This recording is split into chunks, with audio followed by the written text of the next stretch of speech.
Hello, and welcome to Nostalgia Marcana. I'm your host, Doug Lief. Each episode of this podcast, we'll look back on the movies, TV, games, people, and phenomena that we still love talking about all these years later, and ask ourselves why these bits of pop culture still enchant us today. This week, we'll be revisiting... I can't watch this. I can't watch this. I can't watch this. I can't watch this. I can't watch this. TV makes me so bored, makes me say, oh my lord, what is this garbage here? Wanna cover my eyes and plug my ears. It sucks, and that's no lie. It's about as much fun as watching paint dry. Lowers my IQ one notch, and that's the reason why I can't watch. I told you, homeboy, I can't watch this. Yeah, nothing but trash, and you know I can't watch this. Poke out my eyes. That's right, don't touch that dial, because on today's podcast, we are going back to revisit the lost art of television theme songs, because frankly, most shows just don't have these anymore. We've kind of moved on from them as a TV watching audience, so I'm really excited to go back to these and dig into these cute little songlets from yesteryear, but I'm not doing it alone. I've got two folks with me. First, you've heard her on many of our prior podcasts, including both Disney Song podcasts. You've been on the Jurassic Park episode. You've been on Adventures in Babysitting and so many more. She is my wife, and I couldn't do pretty much anything without her. Please welcome back to the podcast, Ami Lief. Hi, guys. It's an honor to be here. It's an honor to be here. What a privilege to be asked back. I'm so honored. to yakking with your husband. All right. Well, we are really glad to have you back because I love the insight you bring. So, and our other guest has also been on many of our prior podcasts, including Masters of the Universe, The Golden Girls, Disney Songs Part 2. Gosh, so many more. You'll find him throughout this show. But please welcome back Ryan Merlo. Hey guys, how you doing? So I love the idea of doing TV theme songs. I won't ask what your nostalgic memories are of TV theme songs in general, because that seems kind of weird. But I will ask, Amy, what tell me like kind of your feelings about them, and because I know you were excited to do this episode. Right. Well, music just has that special power to bring you back to a certain time in your life or a circumstance or something. It's just the power of music. And going through this list was so fun because it brought back so many memories of just my childhood and random things. And it wasn't always about the show that it came from, but the song stood out. So I forgot what the question was. We're off to a great start. It's going to be one of those nights. I'm just warning you. Yeah. Ryan, tell me a little bit about your thoughts and memories on TV theme songs. I kind of agree a lot with Amy, with what Amy said.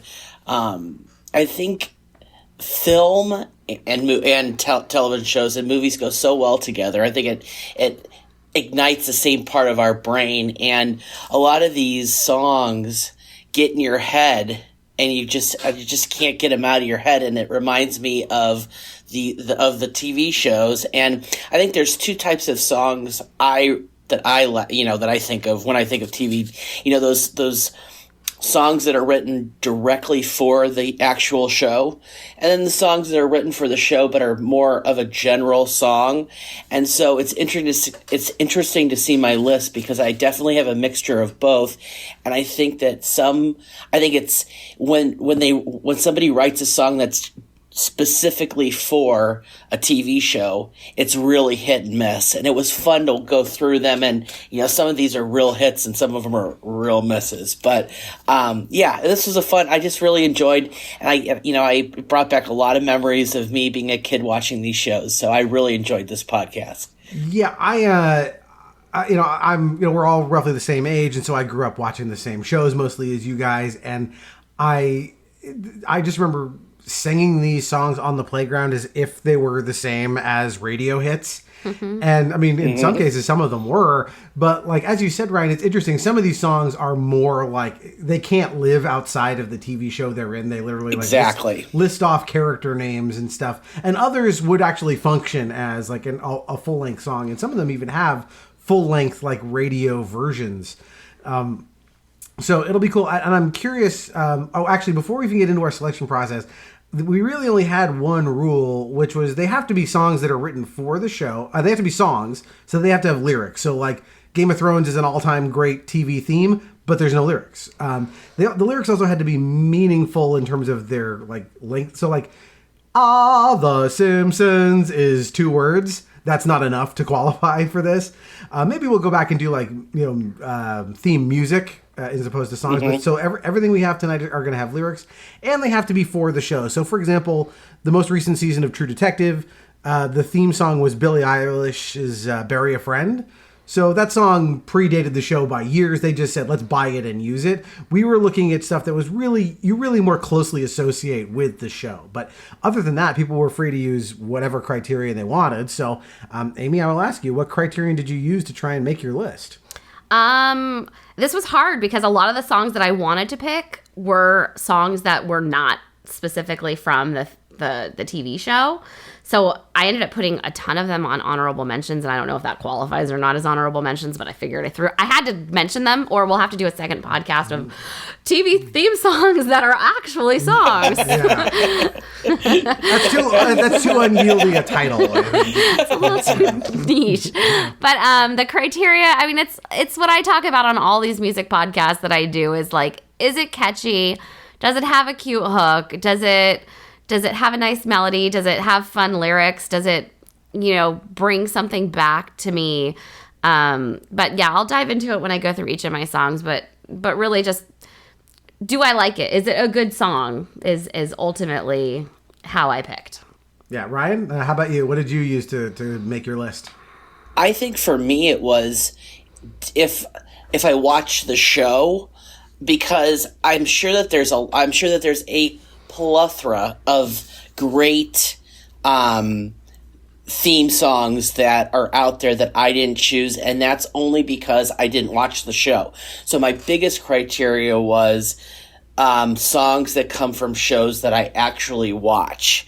And then let me predicate everything by saying that I tried my best to make sure that all these songs were written for the show, but sometimes it's a little confusing as to if it was written directly for the show or not. But I think I did well. But basically, my biggest criteria was, did I watch this show and do I have memories of the show? Because if I have memories of the show, then I definitely have memories of the theme song.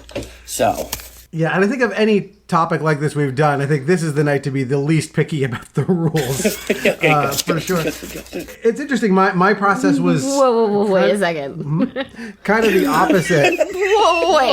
What? And now Amy's we like, have wait. to be very particular about the rules. Okay. I researched. All right. I made sure each of these songs was not pre-written. I'm just saying, if someone has accidentally picked a song that was pre-written, I don't want people to be like, now you gotta... Yeah, well, they're out of the podcast. Yeah, they're never invited back. Yeah, no one's coming down on you like a ton of bricks, right? There's 2 that I'm a little bit concerned about, only because... Well, when we get to them, I'll explain. Okay. But I think I'm okay. All right. But there's 2 that I'm questioned about.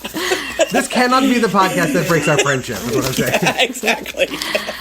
As I'm like the person who's like making all the rules. Meanwhile, like I break every rule. Did we do like a Disney rides podcast? What did we do? No, we haven't. We did 2 songs. Oh, no, I did the songs, and I put 3 songs on one line. Yes. So I'm the jerk. I get it. Anyways. So my criterion, Ryan, is interesting. I was kind of the opposite of you. I mean, yes, there's definitely songs on my list that are nostalgic favorites, things I watched over and over again. But there are some on my list where I have maybe seen 2 episodes of the show, and one where I've seen 0 episodes of the show. But I know the song, and the song was so strong that I was kind of like, I don't care that the show's a piece of crap. The song is great. And so I put some of these on there. And for me, the most important criteria was, like, if I was binge watching this show, so I'm going to listen to this song, over and over and over again. How good is the song that it can withstand doing, like, because otherwise it's like, I can, like on Netflix now or whatever, skip intro. Like, what are these songs where I don't want to skip the intro because I still want to hear the song again and again anyway? Right. And some of these songs, like, I have on my iPod. it's not like I'm watching the TV show. Oh, I 100%. Some of them I just 100%. like the song so much that it's in the rotation. It's not often in the rotation, but it's there and it exists. I swim laps a lot for exercise, and I have an underwater iPod, and I have like 3 of these songs on my underwater iPod, and it doesn't have that much memory. So that tells you how much I like these songs. Wow, that's fun. Wow. Yeah. So here's what I'm going to throw it out to you guys. Does anybody have any predictions for tonight? Yeah, I do. All right. I think DuckTales is going to end up on both yours. Okay. I will not know probably... Did you see my list? No. I will not know 50 to 75% of the songs you're talking about, because I never do. I'm very, particular in my lane. I know what I know, and that's it. I think the DuckTales thing is a fair prediction, if nothing else, because we literally said on the podcast where it came up before, this is one of the greatest TV theme songs of all time. It would be crazy if it didn't show up after saying that. Right. And we can and Tanya's not on this podcast, but we can just go ahead and reveal hers number one would have been DuckTales. It was her number one Disney song on that list. Right, so, yeah. right. Fair. I mean, hey, it's a banger, so not a surprise. Ryan, any predictions from you? I think that we'll have some of them, like Amy said. I think we'll have some that will be everyone will have, but I have some. I don't know. I think most of them will be like the top. Maybe the top 5 will be very similar, but I think there will be a lot of variety in the upper numbers. Mm-hmm. I guess. Interesting. My prediction was that there's going to be at least one show that's on all 3 of our lists. Yeah. I think that's likely. And I think that the overlap is going to occur more in the top half of the list than the bottom. Interesting. So okay. We really need to see how these shake out. So yeah. All right. Well, with that, let's get going. Amy, what is your number 10 TV theme song? All right. My number 10 song. Let me just say, this has been a week. This week, I mean, nobody cares about my personal life here, but it has been a week. So this list was put together in 5 minutes ago. No, I'm kidding. But it was hard to put this list together, and I don't know what I'm talking about. But yeah. Okay, so my number 10 song is the Sesame Street theme song. Sunny day, sleeping up, clouds away. On my way to where the air is sweet. Can you tell me how to get to Sesame Street? Come and play, everything's A-OK. Friendly neighbors there, that's where we meet. Can you tell me how to get to Sesame Street? How to get to Sesame Street? How to get to Sesame Street? Which is such a cute, I mean, you can't hear that song and not smile. I mean, it's just so, are you crying? No. Okay. It's just so touching. I mean, I just think it's just the sweetest little cutest song. And I mean, I don't have really anything to say other than of course you're going to sing along to it, and it's very sweet and cute, and yeah, cue the music. This is a great choice. This one was hovering around. I can't remember if I kept it on my honorable mentions, but you talk about nostalgic memories. I mean, you can't go much farther back than Sesame Street in your childhood. And watching our kids watch Sesame Street when they were little, there is something that just makes you kind of go Yeah, and there's this video that we have of our daughter listening to the music, and she's swaying. Maybe that can be one of your reels. Oh, she's 1.5 or something. Yeah, and she's dancing to the song, and it's the cutest thing ever. Yeah, great choice. Ryan, any thoughts on Sesame Street before we move on? No, but what's really funny is that that's definitely a great toss into my number 10. Oh. But I will say that Sesame Street, of course, it's iconic, and it's actually on my honorable mention. So yeah, it's a great song. Ooh, then I think I know what your number 10 might be, but I'll ask you what it is. You probably don't. It's "Come and Knock on My Door" by Three's Company.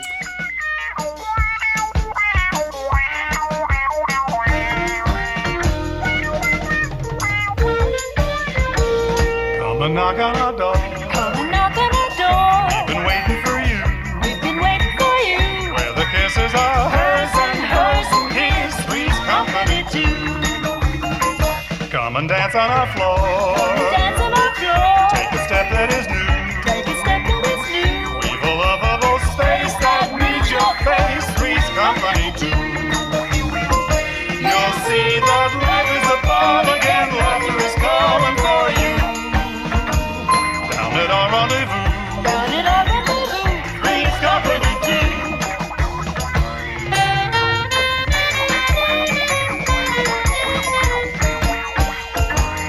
Down at our rendezvous. Down at our rendezvous. Three's Company too.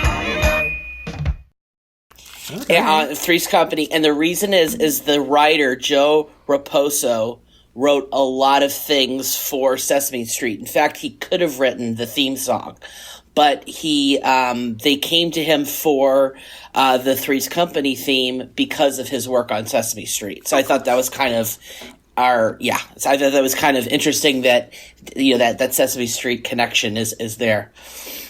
Yep, that's on my honorable mentions. Same. Yeah. Same. Why'd you pick it, Ryan?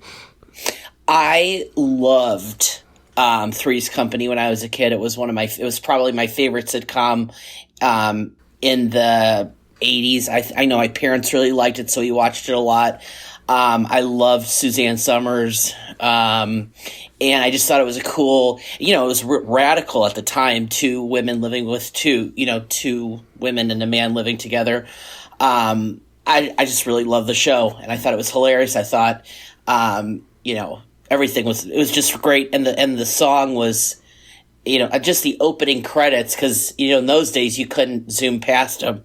The opening credits were just great, and that song just made it even that much better. It's funny, when I watched that show as a kid, I didn't watch the show a whole lot, but I remember anytime it came on, I would wait for the song to finish before changing the channel to something else. Of course. That's how good that song is. It had the zoo. Remember the zoo, the petting zoo, and that was kind of that was how it started off. Yeah, I love that. Yeah, it's on my honorable mentions too. Okay, Yeah, so there you go. so- That's three ways. Come and knock on my door. I mean, how do you not have that? It's so... No, it's incredibly just cute. How could you not like that song? You're right. All right, so my number 10. I would be crazy if I didn't have some classic 80s cartoon theme songs. And there was a lot to choose from on here. This is not the only 80s cartoon on my list, but I tried to not let that overpower my list, because obviously that's going to weigh heavy on my 80s nostalgia as a kid. So I went with the 8 most beautiful syllables imaginable, and that is Teenage Mutant Ninja Turtles. Teenage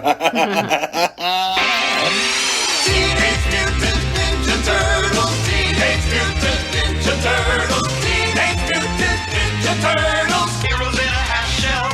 Turtle power. They're the world's most fearsome fighting team. We're really hip. They're heroes in the half shell, and they're green. Hey, get a grip. When the evil Shredder attacks, these turtle boys don't cut them no slack. Teenage Mutant Ninja Turtles. Teenage Mutant Ninja Turtles. Splinter taught them to be ninja teens. He's a radical rat. Leonardo leads, Donatello does machines. That's a fact, Jack. Raphael is cool but rude. Give me a break. Michelangelo is a party dude. Teenage Mutant Ninja Turtles. Teenage Mutant Ninja Turtles. Teenage Mutant Ninja Turtles. Heroes in a half shell. Turtle power. I was debating which cartoon theme song to put on, and that thing opens with this. I don't know what this sound actually is, but it's this right before the vocals kick in, and that song just hits so hard. And the second you hear that noise, you're like, I'm in. What is this? The other thing that I love about this is anytime now people will put this in the TMNT font, just any 8-syllable phrase. So just with that, and your brain, when you see it, it's you sing it in the melody, whenever you see that. So I'm guessing, Amy, you were not a big TMNT fan. I remember going to see the movie, which seems off-brand for me. But I obviously know the theme song. It's iconic in its own right. Maybe you went with Kyle or something. to see the movie or something like that. I don't know. Probably. No, I think I wanted a sleepover, which doesn't even make sense. And the song is not in the movie. It's a Teenage Mutant Ninja Turtles movie. It's not a direct adaptation of the cartoon. So it's just a different take on the same source material. So I remember seeing the movie and going like, "Where's my song?" Oh man, you were robbed. Yeah, it's a good That's thing. Yeah. totally not cool. Yeah, high five. Dumb. That's why I'm here. Yeah. That's a great pick, Doug, because I actually, now that you say that, I'm like, darn it, I wish I would have put that on my list, because I love that song. And I love that cartoon, too. It also does the classic 80s cartoon theme song thing, which is it tells you like who all of the characters are and one thing about them. Just in case you didn't know, like Donatello loves machines. Like they have to go through every single one. Like that's such a great staple of 80s cartoons. All right, moving on. Amy, you're number 9. Okay, my number 9 is probably higher up on like the standard theme song list, but it just didn't like it. Just there's other songs that are better, but you can't hear this song and not think of the classic image of the family driving over the bridge in San Francisco. I present you with the Full House theme song.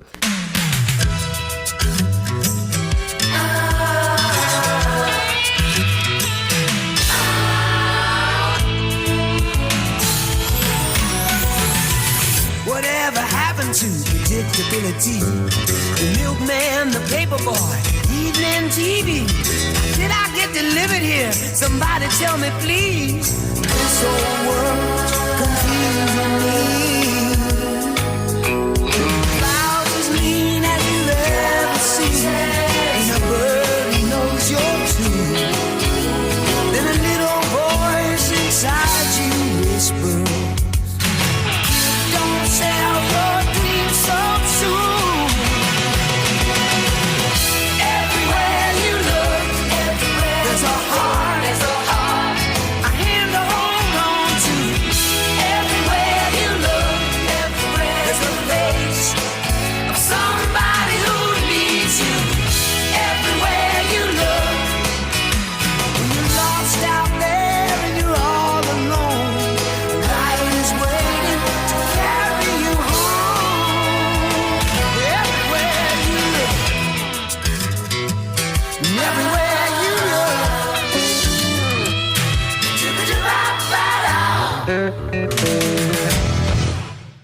Whatever happened to predictability? I have no friggin' clue what that song is about, but it's so catchy and it's just, you instantly think of them driving over the bridge. And that's, I mean, to me, that the fact that you can conjure up a picture so vividly in your mind and be brought back to a certain show, like it just speaks to like how iconic the song is. And that's all I have to say about it.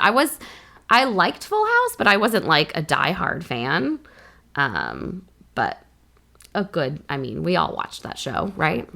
I didn't watch the rewatch, or the reboot. I think I've seen like maybe 5-6 episodes. I wasn't a huge fan either, but that's a great song. Mm-hmm. It's such the like template for late 80s, early 90s sitcom themes that like every time I've seen a show or something parody TV theme songs from this era, that's usually the template that they use. So for example, one that comes to mind is on BoJack Horseman. The premise of that show is that he is a washed up sitcom star, and every once in a while you'll see like the theme song from his old TV show, and it's basically this. It's a very similar thing from his old show, Horsin' Around.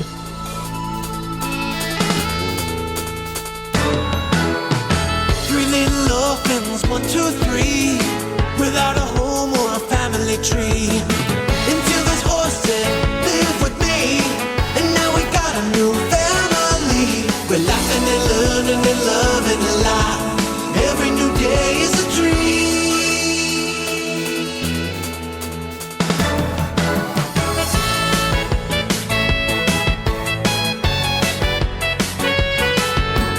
We were lost, and now we're found, and we're horsing around. And then there was that Too Many Cooks thing that went all over it was on YouTube and went all over the internet for a while. And that's also like kind of riffing on Full House as well. Like, so there is something like I said, it's a template. Like, this is what they're supposed to be like. Right. Like songs from that Right. era. So, Totally. Awesome pick. Yep. Ryan, you're number 9. I'm 99.9% sure we've done well, not me, but you guys have done a podcast on this. It is Animaniacs. It's time for Animaniacs, and we're zany to the max. So just sit back and relax, you'll laugh when you can laugh. We're Animaniacs. Come join the Warner Brothers and the Warner Sister Dot. Just for fun we run around the Warner movie lot. They lock us in the tower whenever we get caught. But we break loose and bend the moose, and now you know the plot. We're Animaniacs. Dot is cute and Yanko yaks. Wacko packs away the snaps while the Clinton plays the sax. We're Animaniacs. Be Pinky and the brain who want to rule the universe. Put letters locked together, slap you, wax them with their purse. Button chases Mindy while Rita sings a verse. The writer's script, we have no script, why bother to rehearse? We're Animaniacs. We have pay or play contracts. We're zany to the max, there's baloney in our slacks. We're Animaniacs, totally insane. Here's a show's name, Animaniacs. Those are the facts. Yes. Yes. And I thought those, when I was reading about this, it was really interesting. Do you know it's been translated in 21 languages, including Finnish? I thought that was kind of interesting. It's that popular. And I mean, it's such a great song. It's, it's fun. It's fun like the cartoon is. It's funny when I heard it back in the day. I mean, yeah, it's a great song, and I kept thinking like the melody of that song is so good that I kept thinking, oh, they must have taken a pre-existing song and changed the words. It almost feels like, oh, this song must exist somewhere, and it doesn't. Like they wrote it for that show, and it is absolutely perfect. They put on concerts of Animaniacs that like the cast will come out and do these songs, because that's not the only song in the show. They had lots of songs on the show, but yeah, it's crazy that still has the following. And they did a reboot series of that as well recently. So yeah, and of course check out our old episode on Animaniacs, which I think, Amy, you did not watch. No, I watched a little bit of it, and I had friends that talked about it a lot, but it wasn't in my rotation. But I know the Pinky and the Brain song. Yeah, that, like each little section have its own song as well? Yes, a lot. Lot, or most of them do. No, actually, all of them do. Like the Good Feathers had their own little theme. Because I remember when I put together that episode, I used those themes for all of the different sections where we talked about them. So, yeah, each individual like set of characters has their own theme songs within the show. So, yeah, but Animaniacs is great choice. So for my number 9, this is one of these shows that I didn't watch a whole lot of. It's a great show. From what I've seen, it's fantastic and deserves its reputation. But now we're up in the big leagues because I'm going with the Jeffersons. Well, we're moving on now. We're moving on up to the east side, to a deluxe apartment in the sky. We're moving on up to the east side. We finally got a piece of the pie. Fish don't fry in the kitchen, beans don't burn on the grill. Took a whole lot of trying just to get up that hill. Now we're up in the big leagues, getting our turn at bat. As long as we live, it's you and me, baby. There ain't nothing wrong with that. We're moving on up to the east side, to a deluxe apartment in the sky. We're moving on up to the east side. We finally got a piece of the pie. Ooh, good choice. Moving on up to the east side. Yeah. In that deluxe apartment in the sky. It's like a perfect little like gospel song that It's they've great. got. Yeah, it's just like toe tapping, just puts a smile on your face. Mm-hmm. Sure. So And I'm sure I'm the only person who didn't know this, but it's a spin-off of All in the Family, right? it's one of several spin-offs of All in the Family. I know, and I had no idea about that. And which is totally would never air today, but it was a good show back in the day, and I mean, it probably wouldn't pass the censors of today, but I didn't know that until like yesterday. Yeah, Jeffersons is a spinoff of All in the Family. Maude is a spinoff of All in the Family. And then they had like some sort of like sequels. There was something called like Archie Bunker's Place. So there were several. Norman Lear made a meal out of that. But yeah, the Jeffersons is probably the best of those. I haven't seen enough of Jeffersons or Maude or to form an opinion, but I mean it's a great song. So, Amy, any thoughts on the Jeffersons theme song? I never really watched it. I'm familiar with the song. Okay. I know it's very popular. There we go. That's it. All right. So then we'll go Great on. contribution once again. So we'll go on to your number 8. Okay, my number 8 song. So this is definitely a nostalgia pick for me. So I'll just set the scene. When I was younger, I did not like sleeping alone. When I was like probably between 8 and 12. I don't know. I mean, it went on for way longer than it should have, but I would go into my mom's bed and sleep with her. And she watched TV to help herself fall asleep. And she would watch Nick at Night. So I would watch Nick at Night. So a lot of like, I grew up watching these like really old shows. I don't know, Ryan, you're nodding.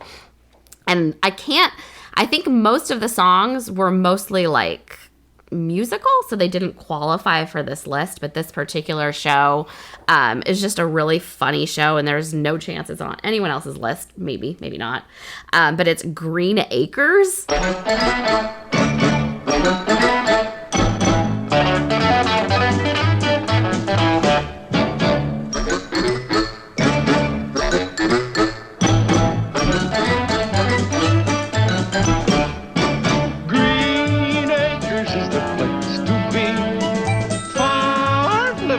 The life for me, land spreading out so far and wide. Keep Manhattan, just give me that countryside. New York is where I'd rather stay.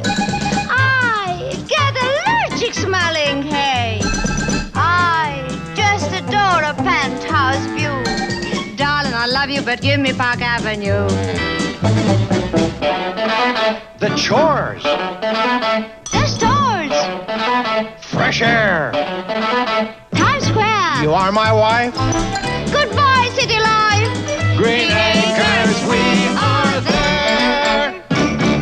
Which is so great. I mean, the song sets you up for it. It tells you the story of what the show is about, and it was just this funny show about, and I don't really remember exactly the details, but the city family moves to a farm, and then hilarity ensues, and it was a funny show from what I remember. But the song was just great. It's got this. I mean, I'm not going to sing it, but do you guys both know the song? Dun, dun. Ooh, Yeah. There goes my earpiece. So it's just a funny song. I remember turning on when I would have trouble going to sleep at night. I had a TV in my room, and I would turn it on, and I remember that show, seeing it. Yeah, Nick at Night. Yep. Yeah, I'm glad we have the Nick at Night, like that era represented here, because there are some great songs from way back in the past, beyond before we were born.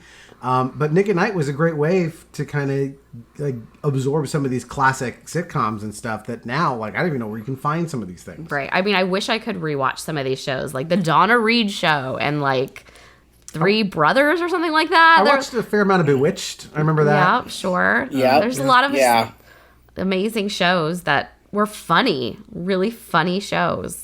Yep. They don't make sitcoms the same anymore. No, not They also that. don't say the word sitcom the way I do. They do, but they sitcom. Sitcom. But there's definitely no, like we sort of said at the beginning, you don't really have theme songs anymore in TV shows for the most part. They might use a little bit of licensed music. A lot of times they'll just use like a little sting, like a quick musical sting to maybe so they don't use up a bunch of the runtime on the song. It is kind of a lost art. So. And oftentimes, even when you do have a song and you're rewatching it through like Netflix or whatever, like you skip right past it. Or they don't play the whole song on the rewatch. So they don't put a lot of energy into creating these songs anymore. No, not at all. I don't know. Do you think it's because of, is it a money thing, or is it because that people literally don't even watch theme songs because we have the ability to fast forward so easily? It depends. I feel like, like I mentioned Game of Thrones at the top. Like, there's no words to it, but man, like, that was a highlight of that show, just hearing that song. It was like more energy and time and money is spent now on the graphics than the music. Because, like, they've got these incredible, like, ways to visualize the show. I thought of Severance is another one that has an amazing visual. I don't remember the music as well, but, like, the visuals are crazy. So they will put energy into the top of the thing, but for some reason, like, making it a little, catchy ditty, especially something like a Green Acres. Yeah. You're not going to hear that anymore. It's, like, cheesifying the show too much. Yeah, it's not you don't take it quite as seriously if you've got like this little good point. Yeah. Or I mean, there's even again they're more likely to use licensed music. So think of like Peacemaker as a recent one where they have this like kind of throwback hair metal song and this crazy dance number with John Cena doing it. It's really fun to watch, but it's not a again it wouldn't make our list because they just co-opted an existing song. So anyway, Ryan, you're number 8. My number 8 is the Flintstones.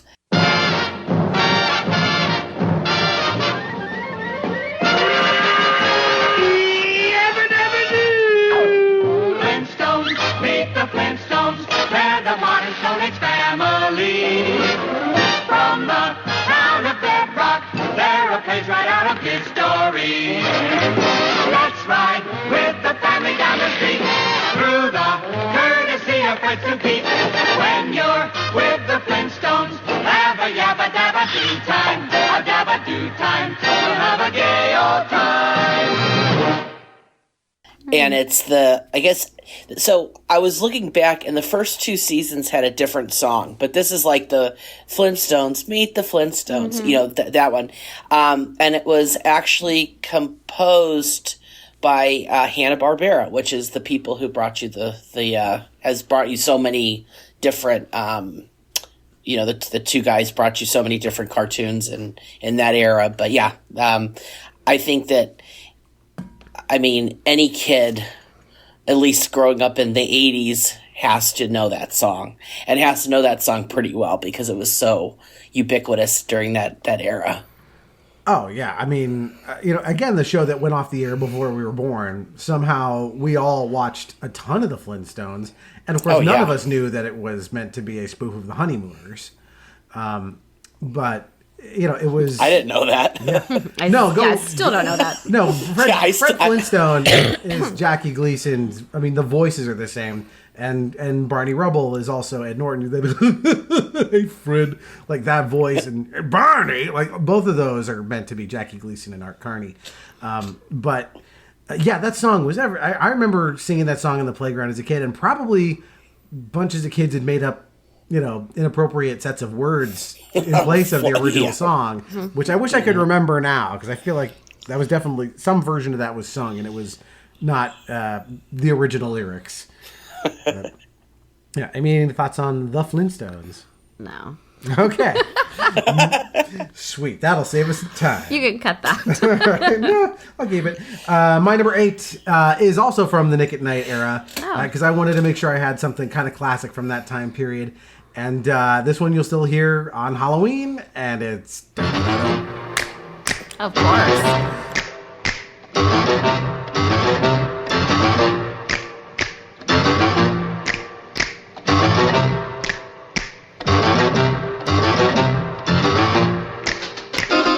Creepy and they're kooky, mysterious and spooky. They're all together ooky, the Addams Family. Their house is a museum. When people come to see them, they really are a scream, the Addams Family. Neat. Sweet. Petite.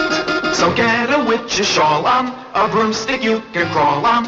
We're gonna pay a call on the Addams Family.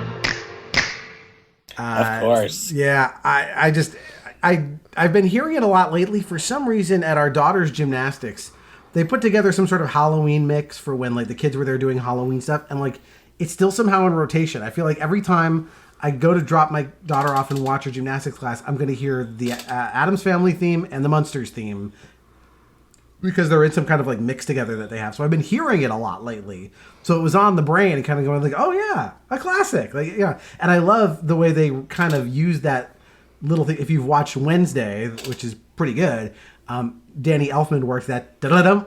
He made it like he sped it up, but it's like it's woven into the music from that show, which is pretty cool. That's a great show. If anybody hasn't watched it, very very good. And the girl who plays Wednesday was amazing. Oh, Jenna Ortega.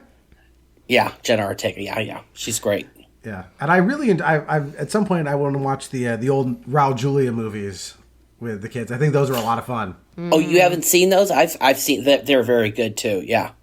Well, I've seen them. I'm saying, so, our kids haven't seen them. Oh, I'm sorry, your kids haven't seen them. Yeah. They'll love them. Yeah. All right, Amy, you're number 7. Number 7. What are we on? Okay. I guess this is also an older song, although I don't remember it being on Nick at Night, but maybe it must have been. It's the Monkees theme song. Here we come, walking down the street. We get funniest looks from everyone we meet. Hey, we're the Monkees, and people say we monkey around, but we're too busy singing to put anybody down. We're just trying to be friendly. I'll come and watch, sing and play.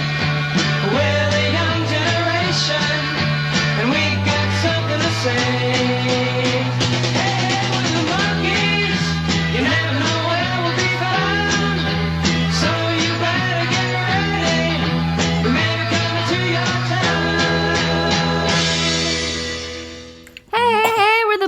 Yeah, that's a great choice. Oh, yeah. I love the Monkees. This was the first concert I ever went to. I could not tell you the songs that they played, but the Monkees will always have a special place in my heart. I mean, the concept is what, like a parody of like the Beatles? Is that kind of, they're like a fake band, but that became a real band? Yeah, mop top kind of pop group. Yeah, very fun.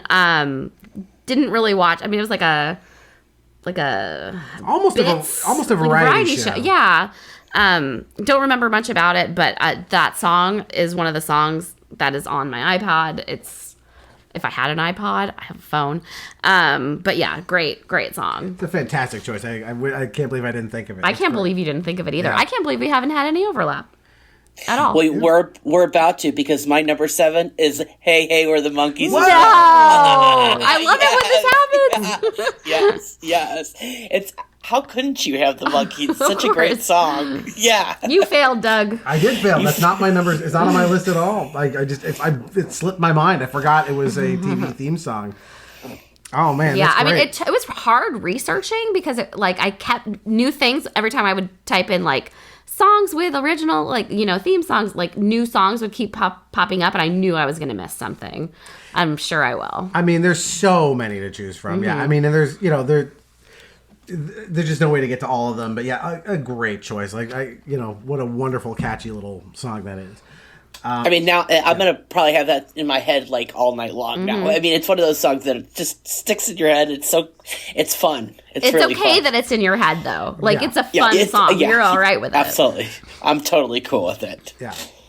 My number 7 is an 80s TV theme song, a sitcom theme song. And I picked this one because every time I forget about it and then I hear it again, and man, does this thing just worm its way into my ear and won't let go, and I don't know why. But that is Mr. Belvedere. Streaks on the china, never mattered before. Who cared when you drop kicked your jacket as you came through the door? No one glared, but sometimes things get turned around and no one spared. All hands look out below. There's a change in the status quo. Gonna need all the help that we can get. According to our new arrival, life is more than mere survival. We just might live the good life yet.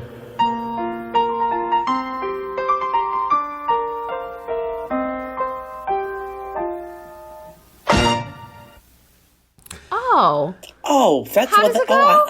freaks on the corner. Never met her before. Yeah, the guy who's singing it sounds like he's got like his nose in a vice. It's like if we're like it's like that, but it's just I don't know. Like Yeah, the whole it's concept fun. of that show is like stupid, but as were many sitcoms of the era. But I just kind of I remember watching a lot of that show, just watching him go, "Oh, Wesley, you little troublemaker," and yeah, what a great just actor that guy was too. And he was in something. I was trying to remember what it was. He was in something else when he was younger that was really famous, and someone has to point out like that's Mr. Belvedere. And I wish that my brain could come up with it right now. But yeah, just a catchy little, like very weird, like almost 1920s sounding song. Yeah, that's a really fun song. It is a very fun song, one. and I like that show too. I thought Totally. the show was really cute. I can't remember it exactly right now, but I remember liking it. All right. Number 6. So let's go from Mr. Belvedere to Mr. Belding. Ooh, you like that transition? So my number 6 song is the Saved by the Bell theme song.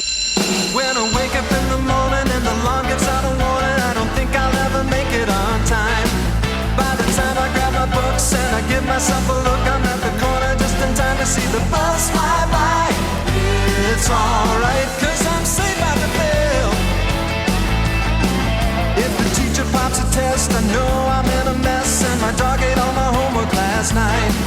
Riding low in my chair, she won't know that I'm there. If I can hand it in tomorrow, it'll be alright. It's alright, cause I'm saved by the bell.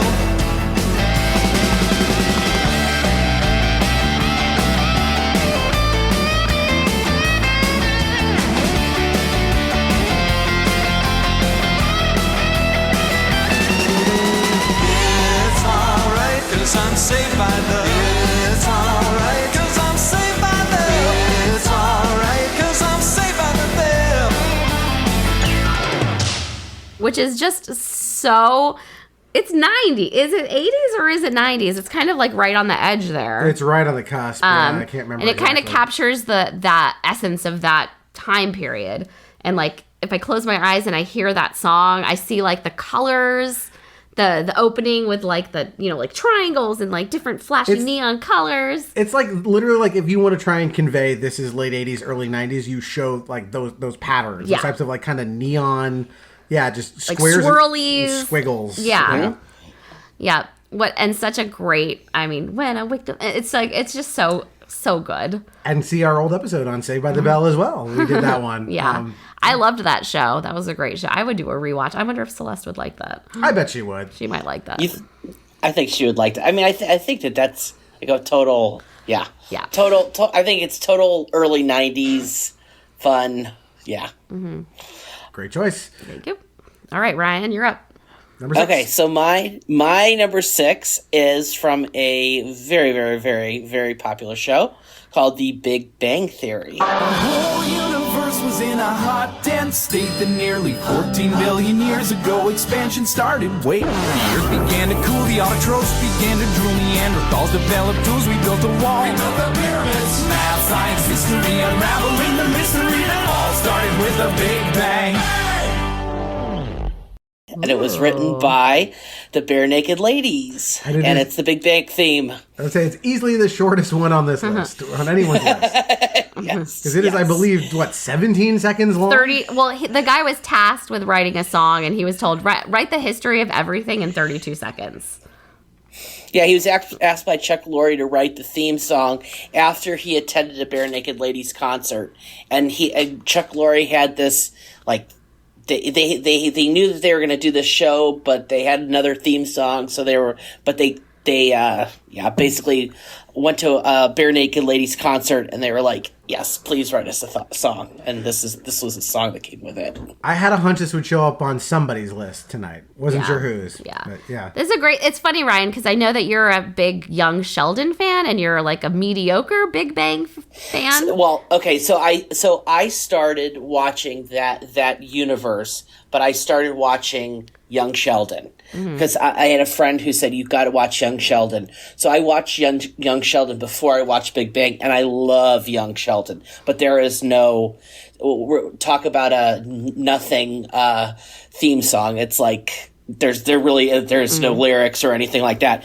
But now I'm currently watching Big Bang Theory, and so I think that's probably why it's in my list. Maybe in a year, if you ask me, and I've already watched the show, I probably wouldn't have used it. But I like Big Bang Theory too. I think it's a great show.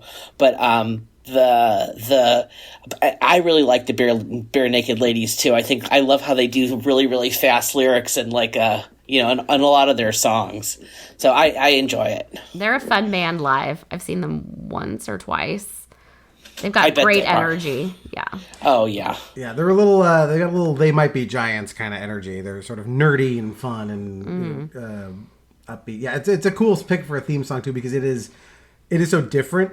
Like it works. It's catchy, but all of a sudden it starts and then speeds up and then it's over. Like that's it. Right. Yeah. It's maybe that's why it works so well because it is so short and we don't have the time span. Like nobody has the attention for anything anymore. I feel like if you're watching it on like Hulu or whatever and the skip intro thing comes in, you might not be able to get to the button in time to skip it. Yeah, it's quick. It's very quick. My number 6, I mentioned I had a show on here that I've never watched, and this is it. But damn if that song isn't catchy. It's The Greatest American Hero.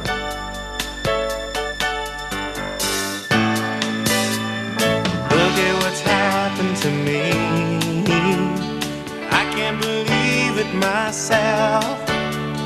Suddenly I'm up on top of the world. It should have been somebody else. Believe it or not, I'm walking on air. I never thought I could feel so free. Flying away on a wing and a prayer. Who could it be? Believe it or not, it's just me. Just like the light of a new day, hit me from out of the blue, breaking me out of the spell I was in, making all of my wishes come true. Believe it or not, I'm walking on air. I never thought I could feel so free. Flying away on a wing and a prayer. Who could it be? Believe it or not, it's just me.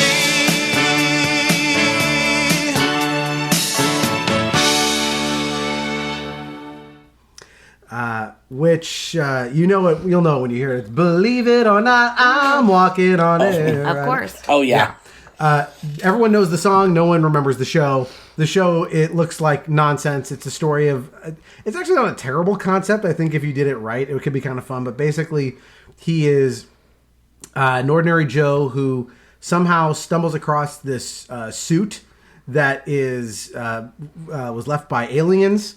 And when he puts the suit on, he gets powers. But of course, the fun premise is he doesn't know how it works because it's an alien technology. So he is a superhero that has no idea what he's doing or how to control anything, which there's some fun ideas there. Like I said, I've never watched the show. It's probably crap. But the reason it kind of reworked itself into the zeitgeist was because of Seinfeld. Because there's a famous episode of Seinfeld where George Costanza leaves his outgoing message, believe it or not, George is in it. I remember. That's how everyone everyone rediscovered this thing. And after I heard it, I'm like, yeah, this singer's Joey Scarberry. It's the show's utterly lost to time, basically, but catchy song that'll live forever. So that's why I went with it. Sure, I have no concept of that show at all, but of course I've never even heard of that show. Yeah, I've never even heard of it. If you played that song for me and were like, "What show is this from?" I'd be like, "Fuck if I know." Yeah, I'd lose that Jeopardy question. Yeah, I lost no it. idea. That bar trivia question went right over me. Right. Again, the number of people who've actually seen an episode of that show has got to be in the hundreds. But the song is forever now. So yeah, of course. All right. Number 5, Amy. All right, so top 5. I think we're going to start to see some overlap. So my number 5, you cannot have a theme song list without the Brady Bunch theme song. Here's the story of a lovely lady who was bringing up 3 very lovely girls. All of them had hair of gold, like their mother, the youngest one in curls. It's the story of a man named Brady who was busy with 3 boys of his own. They were 4 men living all together, yet they were all alone. Till the one day when the lady met this fellow, and they knew that it was much more than a hunt, that this group must somehow form a family. That's the way we all became the Brady Bunch, the Brady Bunch, the Brady Bunch. That's the way we became the Brady Bunch. And I was watching it today just to make sure it belonged on my list. And I was like, God damn it, this is so good. And you just have the pictures, like the 9 squares, and they're all looking at each other. And I'm like, how do they know where to look? And this is such a great song. I don't know anything about who wrote it, but it's good. I'm looking at you. No argument for me. It's Yeah. it's a classic. That opening has been parodied to death. Of course. It's so iconic. My favorite version of the song, to the extent that you can call this a version of the song. On his first major album, Weird Al Yankovic did a parody of Men Without Hats, The Safety Dance, about the Brady Bunch. And weirdly, the lyrics of the song perfectly match the rhythm and melody of the Safety Dance. So it's like, it's a story of a lovely lady who is bringing up 3 very lovely girls. Like, it perfectly matches. It's very strange. I don't know how he noticed that pattern, but so that's kind of funny. Ryan, any thoughts on the Brady Bunch? I mean, how could you not have a list without the Brady Bunch? Although it's not on my list, but it's on my honorable mentions. Yeah. But it's a great song. If it didn't show up somewhere tonight, I would have been shocked that it was on no one's Absolutely. list. Yeah. Ryan, you're number 5. Okay, this is probably no one ever is probably going to pick this. I remember this show and liking this show, and I happened to be living, I think, in New York at the time, and I remember a friend of mine playing this. It's from the show Ally McBeal, the song by Vonda Shepard, It's Searching My Soul.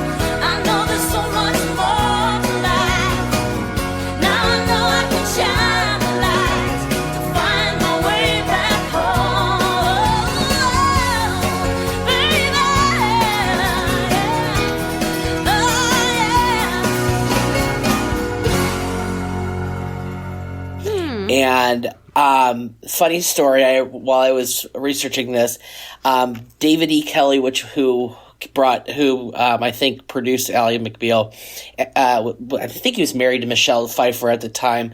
They went to a concert of Vonda Shepard and loved her, and they asked her to record that song for the show. And she's actually throughout the show. She sings a lot. Like, she has a lot of songs and a lot of appearances throughout the show. But I just think it's such a cool song, and that's one of the songs that I have on my iPad when I swim. It's a fun song. It's great, and she does it live, and I've seen her do it live a couple times, and she's awesome live. So if you ever get a chance to see her live, go for it. I had one of her albums, the Ally McBeal soundtrack, I guess. I'm not remembering what the theme song is, though. Up and down this road, watching the lights, be my pride. Wow. I've been searching my soul tonight. So much. I mean, you guys are both amazing singers, and it's as I've been searching my soul tonight. It's not registering at all, but Hooked on a Feeling, her cover of that is classic. I liked her music. Yeah, it was a lot of Vonda covers. Shepard, right? Yeah, covers. Vonda mostly. Shepard. Yeah, it's good. Yeah, it was a good song. Fun. That's a great choice. Yeah. All right, my number 5, I went with another Nick at Night favorite. Ooh. I felt like this one had to show up on somebody's list somewhere, but I went with it. Seemed like an obvious choice, but Gilligan's Island. Just sit right back and you'll hear a tale of a fateful trip that started from this tropic port aboard this tiny ship. The mate was a mighty sailing man, the skipper brave and sure. 5 passengers set sail that day for a 3-hour tour. A 3-hour tour. The weather started getting rough. The tiny ship was tossed. If not for the courage of the fearless crew, the minnow would be lost. The minnow would be lost. The ship's aground on the shore of this uncharted desert isle, with Gilligan, the skipper too, a millionaire and his wife, the movie star, the professor and Mary Ann, here on Gilligan's Island. Oh, of course. Oh, of course. It's on my HMs. Yeah, another one that like, maybe this is why I have a weird love of sea shanties. I don't know, but it's a cute little sea shanty. You know, it's again probably like if you were to make a list of like, great TV theme songs, and we were gonna do it, 30 years ago, if we sat down, like this would probably be at the top. Just God, I mean, who didn't grow up hearing this song over and over? It's another one of those. I know every word of it. Yeah, I can sing it. I can sing it perfect. Yeah, it's a great song. I was just gonna say it's another one of those that like we're gonna tell you the story and then you're gonna watch the show, and it just sets you up perfectly. So the funny thing is, there's 2 versions of the song. Well, actually, there's that secondary version that's at the end of the show, but there were 2 when they started the show, like the first season or maybe the first 2. At the end they go like the movie star, the professor and Mary. That's the second version. They literally at some point, I forget where it is in the original version, but at some point it's like Gilligan the skipper to the millionaire and his wife and the rest. At some point they just go and the rest. Yeah, and they didn't list off like all of the characters, which is really funny to me. So I went with this in my head. It's the second version where they properly list everybody, including the professor and Mary Ann. So. Yep, that's it. Gilligan's Island is a dumb show, but man, that song it's a banger. So absolutely. All right, Amy, you're number 4. Number 4. Okay, I don't remember this show really at all, but it's a classic show. This theme song is actually kind of a parody of a theme song. It's the Gary Shandling theme song. This is the theme to Gary Show. The theme to Gary Show. Gary called me up and asked if I would write his theme song. I'm almost halfway finished. How do you like it so far? How do you like the theme to Gary Show? This is the theme to Gary Show, the opening theme to Gary Show. This is the music that you hear as you watch the credits. We're almost to the part of where I start to whistle. Then we'll watch It's Gary Shandling Show.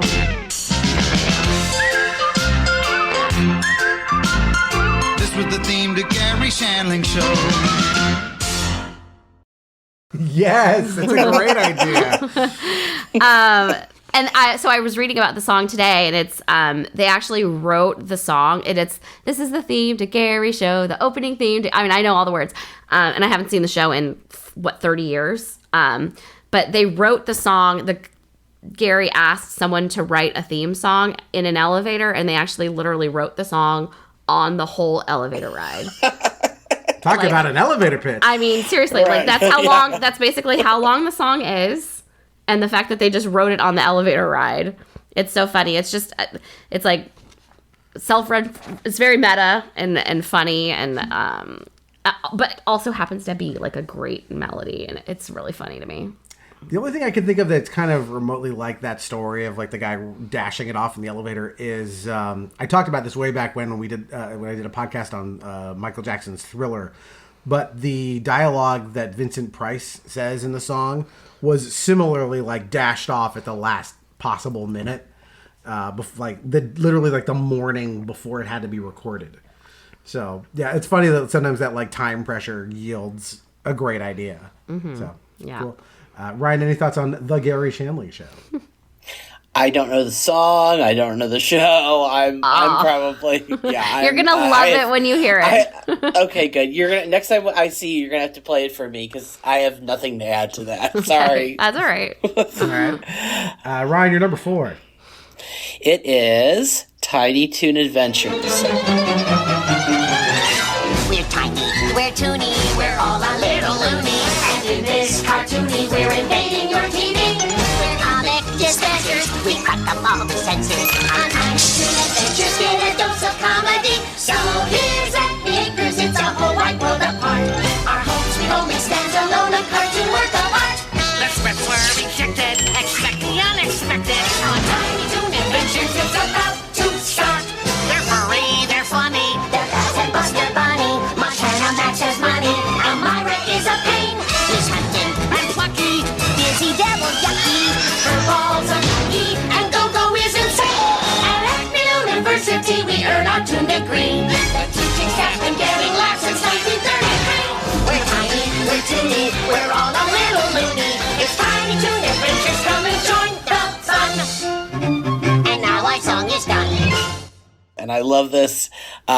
We're tiny, we're tooty, we're all the little loonies. Yeah. So I remember as a kid watching this, and I loved where they go around Warner Brothers, Warner Brothers Studios and Acme University, and I don't know. I love the show, and I love the song too. I think it's perfect for the show. It's kind of like an Animaniacs kind of in the same universe as that, but yeah, and Animaniacs would not exist without Tiny Toons' success. It was the follow-on to that, and you're right. They're very much of a piece. They're very similar. I'll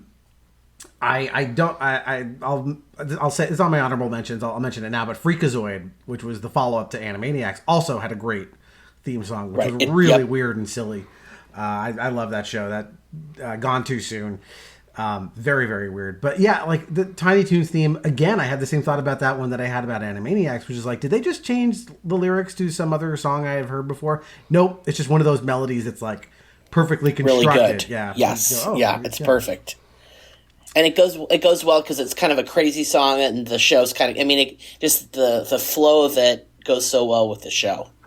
And it evokes the Warner Brothers original like Looney Tunes music, 100%. Which is actually that was a pre-existing song called "Merry Go Round Broke Down." That's the and the Tiny Toons theme song does in a way kind of harken back to that without directly quoting it. So, all right, and my number 4. So this is one that I guarantee neither of you have heard of.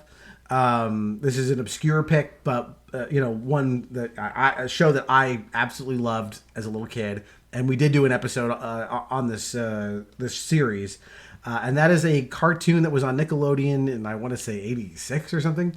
It was an import, but it was called The Mysterious Cities of Gold, and I am sure none of you have heard of it, but you're about to hear a clip, and you'll understand why it's on my list, because the song fucking rules, and it will be in your head forever. Here we go.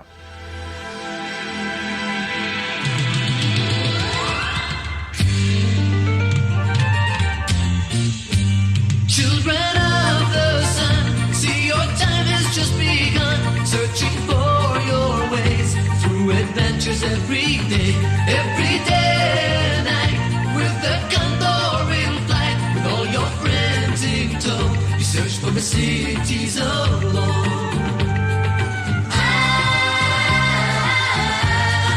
Wishing for the cities of gold.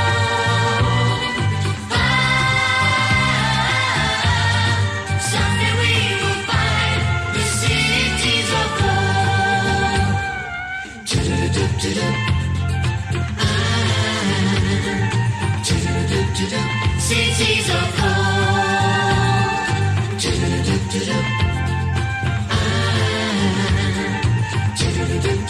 Cities of gold.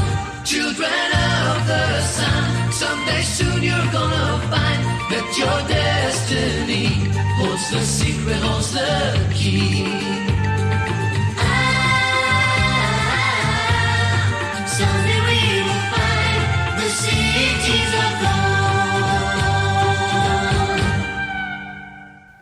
just heard the theme song to the Mysterious Cities of Gold, and it fucking ruled. That's all I have to say. That was great. No, I'm just kidding. I didn't hear it. I enjoyed it. I enjoyed it thoroughly. I won't be able to sleep tonight. Yeah, I need to revise my list because that's now my number one. Yeah, You're joking, but it is a great song. I knew there was going to be a fucking obscure song. I agree. I'm not saying it isn't obscure, but man, it's a good song. So if you haven't seen the series, it's about the little boy and a little girl who are taken, they have these like mystical medallions. They're taken to the New World during the 1500s to search for the mysterious city of El Dorado and the adventures they get into on the way.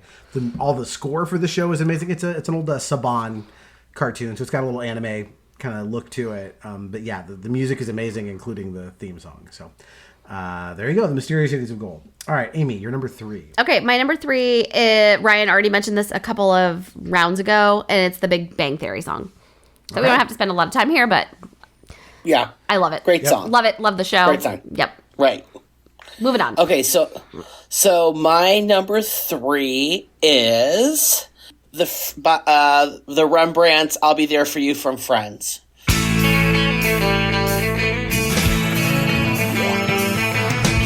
No one told you life was gonna be this way. Your job's a joke, you broke. Your love life's the old way. It's like you're always stuck in second gear.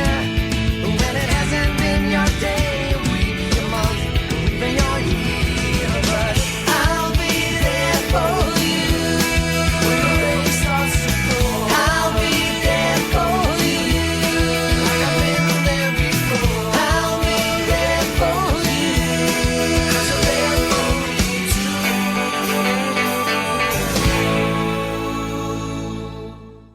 I think that I think everybody's heard it 1,000 times, but it's a great song. And REM, actually, they approached REM to write a song for, or maybe they already had a song for Friends and they declined. I'm sure they wish they hadn't at this point, because I'm sure the residuals would have been very nice. But they went to a band that they already had signed, which were the Rembrandts, and the rest is history. And the Rembrandts wrote this, and it's a great song. It does have kind of an REM sound to it, at least REM of that era. Yeah, absolutely. Yeah, that's who they wanted to do it at first, but for whatever reason, I guess Michael Stipe had something better to do that day. I guess they just had to find a band with the same first 3 letters. Yes. Oh, good point. But I'm bummed. Good job. That's why I'm here. I thought this song didn't qualify, so it didn't even cross my mind to put this song on the list. It was written for the. As far as from the research that I did, it was written for Friends, and it certainly had a life as a radio and music video hit on its own. And we've been doing a Friends rewatch, and in fact, preview. Our plan is to still make episode 100 of this show on Friends, because a huge part of all of our youths and I'm like I said, we've been doing a rewatch. We haven't been skipping the song. We're into like the 3rd season already. It's a good song. I mean, would I like it if not for the show? I mean, it's so like tightly related to me.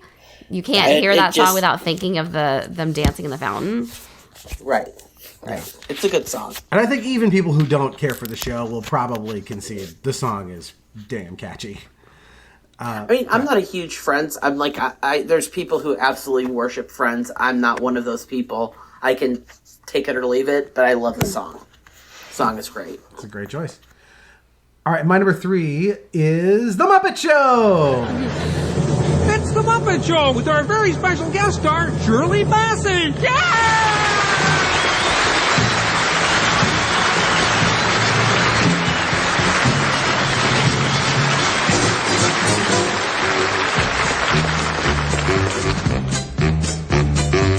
It's time to play the music. It's time to light the light. It's time to meet the Muppets on the Muppet Show tonight. It's time to put on makeup. It's time to dress up right. It's time to raise the curtain on the Muppet Show tonight. Why do we always come here? I guess we'll never know. It's like a kind of torture to have to watch the show.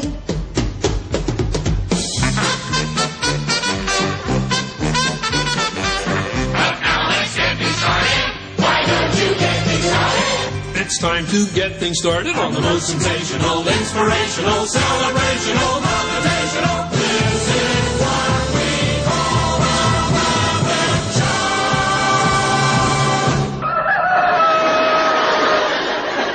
Camilla, your uncle's calling. So that's why when you said, "Oh, I bet I know," she said Sesame Street, and you're like, "I got one coming." That's what I thought. I thought it was going to be the Muppet Show. It puts you in the right space for that show. It's catchy. It's got all the characters. You got Statler and Waldorf joking from the side, and like it was so good that when they did that 2011 movie about getting the Muppets back together, they had to like redo the entire thing within the movie. Like it's, I don't know, just like hearing that song. Like, I mean, look, people who listen to the show know I'm gonna weight the Muppets heavily toward if I can, and there's just. What more do you want out of a theme song than something like that? It's all your favorite Muppet It's songs. on my honorable mentions list. I totally agree. It's a great song. Yeah. Yep. Amy, number 2. All right, number 2. So my number 1 and my number 2 songs to me are just like the epitome of a theme song to me. Like you cannot have a list without these songs. So my number 2 is, and I hope this qualifies, the Cheers. Making your way in the world today takes everything you've got. Taking a break from all your worries sure would help a lot. Wouldn't you like to get away? Sometimes you wanna go where everybody knows your name, and they're always glad you came. Be where you can see our troubles are all the same. You wanna be where everybody knows your name. You wanna go where people know people are all the same. You wanna go where everybody knows your name.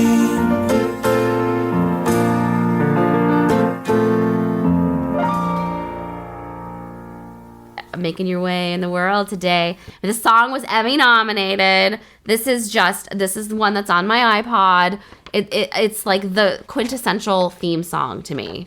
Like the cream of the crop. Minus my number 1, but yeah. I mean, it is classic. There's nothing else to say except that it's just great. It's a great song. It's coming up on my list too. So there's really, if we're going to hear it again from me, it is a great, great song. And if you hear, it's funny too. If you hear like the whole song, it's a funny song, and it's actually on my swimming iPod too. So yeah. Is that your number 2 or your? Hold on. Okay. I think we're giving it away. Okay. I learned how to play that song on the piano. I remember when I was young too. like it was an easy thing to B flat major, gotcha.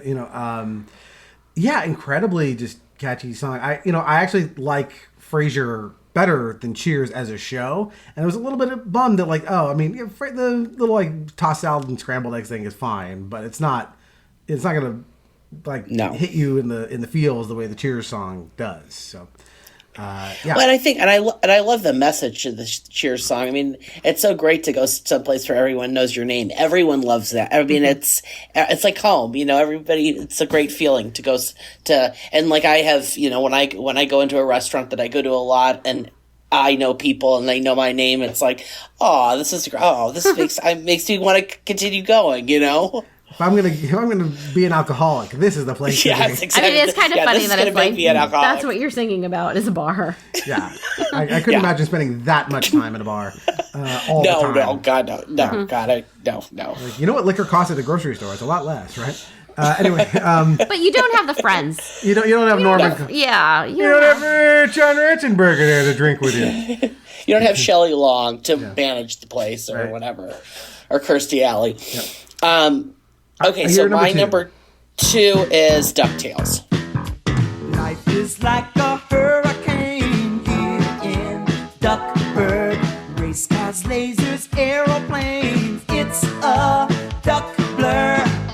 might solve a mystery or rewrite history. DuckTales, woo! Every day they're out there making DuckTales, woo! Tales of daring, do bad, and good DuckTales. Danger! Watch behind you.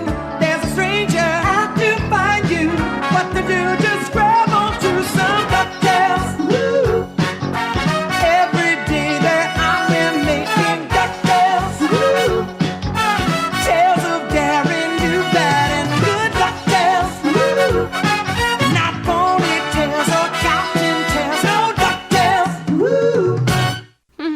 And it's just a great song. It sticks in your head. You'll never get it out. And I think I'm in. It's probably in the same universe as Tiny Toon Adventures and Animaniacs. It's kind of one of those cartoons that are fast, but it's just great. It's a great song.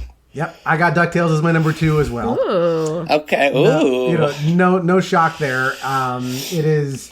If anyone who's listened to the show, again, it came up on our Disney podcast. We did a DuckTales episode a while back. So I've kind of said my piece on the song, but I mean, it's incredible. Like that, as catchy it is. And Amy, I have one more fun fact about DuckTales for you that I didn't mention on the Disney podcast because I didn't remember at the time we were recording it, but when I went and researched stuff.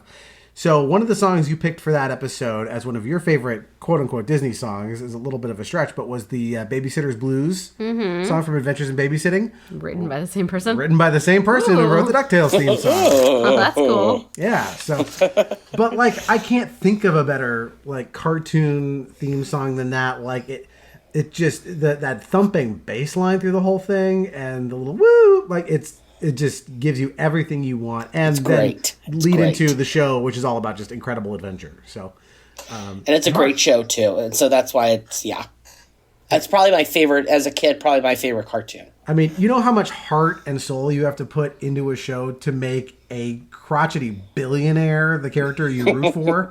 It's pretty impressive, actually. Absolutely. All right. Well, so before we get to number 1s, let's do some honorable mentions. I bet these lists are going to be kind of long. This might be some time to kind of riff and do a lot of different stuff. Okay. All right. Am I going first? Go ahead. Okay. So my honorable mentions do not follow the rules. So, I mean, they might be songs that are songs that exist prior to the TV show. So I've got the Golden Girls theme song, which is a great melody. It's a ringtone on my phone. I wake up to it sometimes. Yeah. And if people don't know, and it's a great show. Yeah, but it wasn't written for the show. No, it existed before. Also, the Mary Tyler Moore theme song.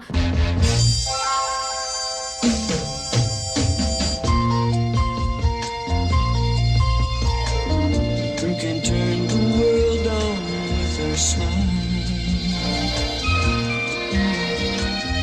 Who can take a nothing day and suddenly make it all seem worthwhile? Well, it's you, girl, and you should know it. With each glance and every little movement you show it. Love is all around, no need to waste it. You can have the time, why don't you take it? You're gonna make it after all. You're gonna make it after all.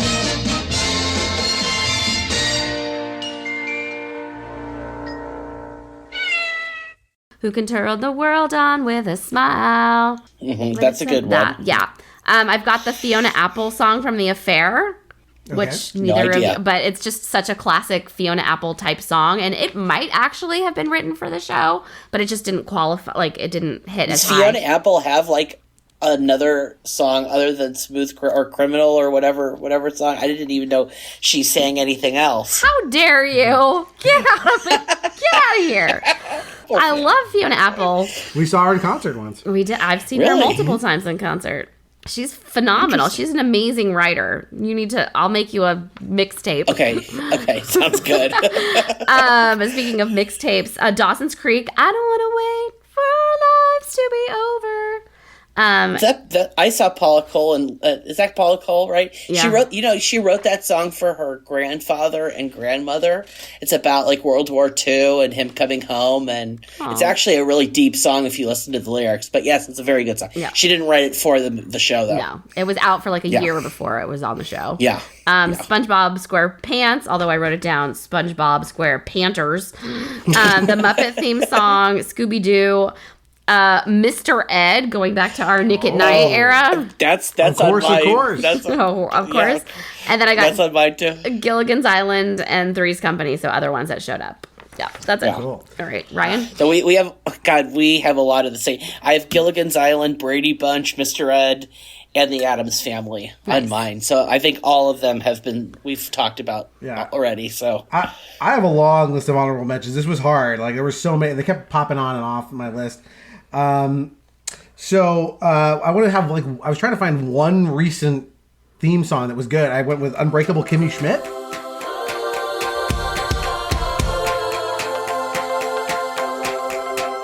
Unbreakable, they alive, damn it. It's a miracle. Unbreakable, they alive, damn it. With females all strong as unbreakable, they alive, damn it. It's a miracle. Unbreakable, they alive, damn it. That's gonna be fascinating transition. Damn it. Which is actually a pretty fun okay. song. Okay, yeah, that is a good song. That's the only recent one I have. The rest are older. So G.I. Joe, the Flintstones, Different Strokes, Three's Company, Muppet Babies. That is a good one. Muppets. There's a new series, Muppets Mayhem, which is just all about the electric mayhem. It's on Disney Plus. The theme song fucking rules. It's great. Hit me like a hurricane, electricity through my brain. Got a feeling that I can't explain. I only know it's true. Oh, we're living wild and free. That's how it's meant to be. We're gonna do it for the band. We're gonna do it for the band. Even though it's been a long road, baby, you're the melody to my song. You and I, we were made for this moment. We're gonna rock. We're gonna rock. We're gonna rock. Let's see. The Facts of Life. Green I Acres. love that's a good one too. Facts of Life, that was a good one. Pee-wee's Playhouse.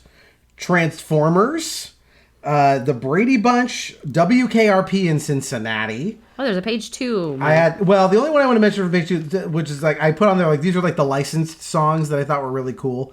So The Sopranos, Peacemaker, and then a song called Far From Any Road, which is the theme song to True Detective Season 1, which is kind of this sort of almost Johnny Cash sounding creepy song, which I just really dig, but would not qualify for the list. So those are the honorable mentions. Amy, you're number 1. All right. Dun dun run. As long as we got each other, we got the world spinning round and around. Yeah, so the Growing Pain, if you couldn't understand what I was just singing, that's the Growing Pains theme song. Show me that smile again. Show me that smile. Don't waste another minute on your crying. We're nowhere near the end. The best is ready to begin. Oh, as long as we got each other, we got the world spinning right in our hands, baby, you and me. We gotta be The luckiest dreamers who never quit dreaming. As long as we keep on giving, we can take anything that comes our way. Baby, rain or shine, all the time. We got each other, sharing the laughter and love.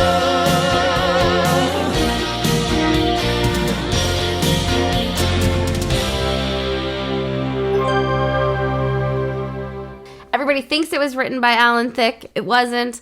But this is the theme song of all theme songs. I'm sorry. It just is. It's the greatest song of all.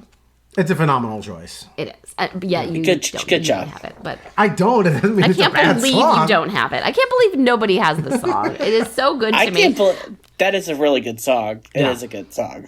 Yeah. That's all I have to say about it. Just a great, like I said before, it's like all about melody and lyrics to me. And that one is, I mean, it's just the sweetest, like, you know, the cutest song.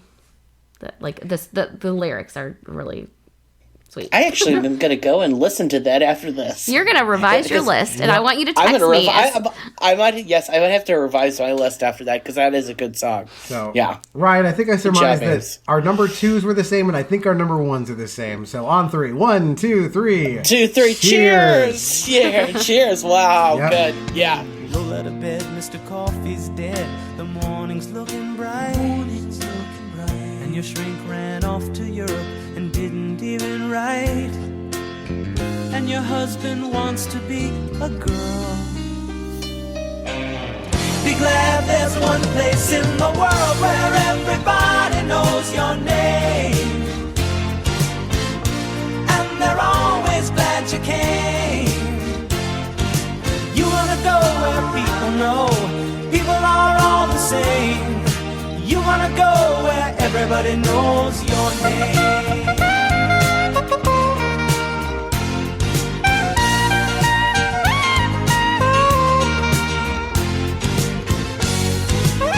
Where everybody knows your name. Everybody knows your name. And they're always glad you came. Where everybody knows your name. Everybody knows your name. And they're always glad you came. Where everybody knows your name. Everybody knows your name. And they're always glad you came. I mean, how can you not have a list without? I mean, Cheers is just it's just a perfect song. Yeah. I'm kind of surprised Gilligan's Island wasn't higher on anybody's list because I thought that would be, but it's kind of my biggest shock of the list. I had a hunch Cheers would be the song on all 3 of our lists. You know, it's just so memorable. It's so catchy, and as you talked about before, the heart that kind of goes with it.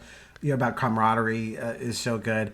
It's one of those songs though that does have more verses and lyrics than appear on the show, and they're kind of weird. Yeah. It's a little like when you read like, oh, there's more verses to the Star Spangled Banner, and they kind of suck and are strange. Yeah.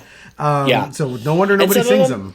You know, and some of them could be kind of construed as offensive. I mean, there's one about you marry a man and he turns out to be a woman or something. Like and your husband turns ex-fiance is a girl or something. Yes, yeah, something like that. There's one place in the world where everybody. That's the only rhyme that they could come up with.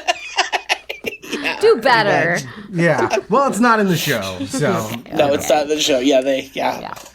And a wonderful show. I'd be down to do a Cheers and a Frasier rewatch at any point. Like those shows are so well written, they're so witty, and just the talent that went into both of those shows is incredible. And yeah, I mean, I can't think of enough good things to say about Cheers. Like, what just a wonderful show, and the ending was so perfect. They ended it with such a great little moment. You know, him, sorry, we're closed. You know. Yeah, that was probably one of the better endings of. There's been a lot of shows that I've been so excited to see the last one. One of them I'm thinking of is Breaking Bad. In fact, I think we all watched the Breaking Bad finale together, and I was so underwhelmed by it. Really? But the Cheers one, I don't know. I'm probably like one of the only. I remember being totally underwhelmed. I was saying that's usually one of the ones that's cited as one of the best. I know it is. But the Cheers was a great finale. I loved when Nope, We're Not Open Anymore. That was great. Yeah. Well, so now it's time to bring this show to a close. So, thanks guys for coming on to talk about TV theme songs. I had a feeling this would be a fun one to do, and I was not wrong. So, Amy, what? It was your idea? It was my idea. Oh, I know. Good job, Amy. Oh, okay. The way you said that, it was like, I knew this idea of mine was fabulous. No, I said I thought it would be fun. And until now, it was. All right. So as we bring this to a close, normally I ask like why these things endure. So, why do you think it is that we're still, these songs are still stuck in our heads, 20, 30, 40 years later? I think it's because of what I said at the beginning. I That sounds like such an asshole. It's what I already said. If you listen to what I said at the beginning, you know. I'll edit the thing you said from the beginning. Yeah, just copy and paste it in. No, but it's just that the ability of music to bring you back, and just having that like the memories and being brought back to those times. I don't even know what I'm saying. I'm tired. Ryan? Not helpful at all. I second that. No, I'm just kidding. I think a lot of the points of these songs were to get stuck in your head and be part of the what's great about the show. I mean, especially the songs that are written directly for the show. So kind of like, jingles and like Folgers in your cup. I mean, there's, I think the jingle, there's a place in our brain that music, resides in, and it kind of brings in, it's just, I think it's kind of it makes you, it brings you back to, you can edit this because I don't know what I'm saying. It just kind of brings you to a place that you remember and that you love the show. Yeah, it used to be that watching a TV show, sitting down to watch a show, it was a ritual. It happened once a week at a certain appointed time for, a season during the year, and then it was gone. And so, part of the song is a part of the ritual, right? It was, okay, we're going to all sit down on the couch. It's time for the thing. Let's, instead of saying a prayer, we're going to hear a song. And these songs, as you said, were engineered to be catchy. There's definitely an art to writing a catchy melody, especially when the constraint is something small. Like a good example of that would be like, I've talked about this before, but like, memorable music from like the games of the NES, right? Like the Super Mario Brothers theme song. Like the hardware said, we can only let you write a piece of music that's like 45 seconds. So if you've got only 45 seconds, how do you make that something that people want to hear over and over again? And all of the songs that we're talking about, they're less than a minute long. In their, I guess, with the exception of those few that have like radio versions, but they're all like a minute long, and they all do this incredible job of like being a memorable song you want to sing and hear over and over again. And they're kind of an advertisement for the show. Yeah, I mean, in a lot of ways. Yeah, you hear that music, like it's a signifier. You know exactly. It's like Coke. You hear a Coke song, it's or McDonald's or any of those types of different things. It brings you to the it's memorable, and it brings you to the product. Yeah. All right. So with that, let's finish this up. So Amy, do you have anything you want to plug, like amazing earrings? If you want to check out my earrings, you can find me on Etsy and Instagram and TikTok at Momo Bunnies More Co. Yep, and I'll put links to that in the show notes. And Ryan, you don't have anything to plug at this point? No, I'm good. I have nothing to sell. I should get something to sell because I feel like this would be a perfect place to plug it. But there you go. I don't. If you have thoughts on our show, if you want to get in touch with us, I'll put links to all of our social media portals in the show notes. We're on the usual social media places. So,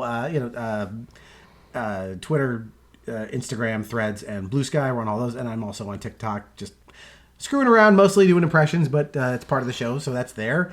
And if you have time, please do go by iTunes or Podcast Addict or wherever you found this and drop it a review. That is always helpful for listenership and for people to check the podcast visibility. So we'd love if you did that. And of course, tell a friend. That's another great way to get people into the show. So this is normally where I talk about what you just heard on the last few episodes and what's coming up on the next few. But I'm recording a bunch of these, kind of early and out of order. So I'm not exactly sure what you're going to hear, but I've got a whole bunch of cool stuff in the mix. So guarantee there's something there for you to like. So guys, thanks again for doing TV theme songs. This was tons of fun. So bye. Thanks for having me. Bye. Thank you. Bye, everybody. Until next time, that is one more entry in the Nostalgium Arcanum. After these messages, we'll be right back. All right, everybody. We've let Amy and Ryan go, but I did want to take some time to read feedback that we got on this topic. So all this feedback does come from our buddy Dave Jackson and the Discord server that I like to hang out in with some other podcasting folks and friends of the show. But they all were kind enough to chime in and give some suggestions on their favorite TV theme songs. So some of the ones we have in here from Joe Decahedron, that's the screen name, of course, suggested an old show called King Arthur and the Knights of Justice. That's a cartoon I am not familiar with, but I did check out the clip that was sent, and it's a great theme song, worth your time. Ray suggested another 80s cartoon that's somewhere in the back of my mind, M-A-S-K, Mask. Very similar to Transformers kind of vibe in terms of the song, so another good one. I can't even begin to pronounce this. It's spelled C-A-T-G-A-C-A-T-A-N-G. But they suggested Sonic Underground, which is one of a handful of Sonic the Hedgehog cartoons, which it's a good theme song. Somatoph, again, the screen names are hard to pronounce out loud, but suggested Moon Girl and Devil Dinosaur, which is a current Disney Plus series, which is a very sort of funky theme song. It has kind of a similar vibe almost to Get Lucky by Daft Punk if it was sung by women. So cool sound. And our buddy Dave Jackson, who you heard on our most recent episode on Happy Gilmore, and was also on an episode on Pokemon last year.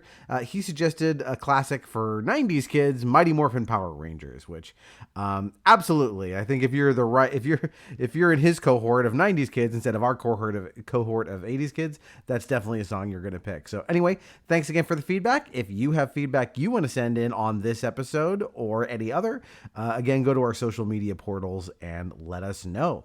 All right, thanks so much, and see you again on the next Nostalgia Arcanum. It takes a lot to make a stew. A pinch of salt and laughter too. A scoop of kids to add the spice. A dash of love to make it nice. And you got too many cooks. Too many cooks. Too many cooks. Too many cooks. Too many cooks. Too many cooks. Too many cooks. It takes a lot to make a stew. When it comes to me and you, and him and her and the baby too. Too many cooks, it's true. They say it goes, it'll spoil the broth. Honey, I think that's not true. Well, maybe too many cooks will spoil the broth, but they'll fill our hearts with so much love.